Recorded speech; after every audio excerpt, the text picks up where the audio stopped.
Magandang araw mga kasipag, ngayon nga pala ay araw ng Monday. Also, workday pa rin tayo pero bago ang lahat ay huwag kalimutan tumawag sa itaas para sa pang-araw-araw nating kaligtasan. Kahapon nga pala mga kasipag ay nagpunta kami sa simbahan ng Baklaran. At dito nga mga kasipag, ipapasok na kami ng simbahan ng Baklaran at kung mapapansin nyo ay napakaraming tao, talaga naman dinumog na naman ngayong araw ng linggo. At syempre para gunitain ang ating mahal na inang awa. At syempre, at eto ay medyo malapit na kami dito sa entrance kung saan papasok sa simbahan ng Baklaran. At kung mapapansin nyo ay sobrang laki nito at sobrang linis at sobra talagang ganda ng simbahang ito. At dito nga ay medyo papalapit na ang banal na misa, kaya eto papasok na kami at maghahanap na kami ng uupuan namin dito sa loob. Kaya tara, simba tayo.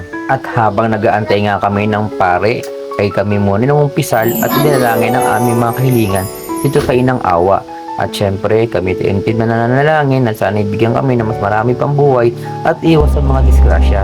At lagi nyo tatandaan mga kasipag na lagi humilit sa itaas ang ating pangangailangan at huwag makalimot sa araw-araw. Pero bago ang lahat mga kasipag, huwag makalimutan mag-follow and share sa aking page. Salamat!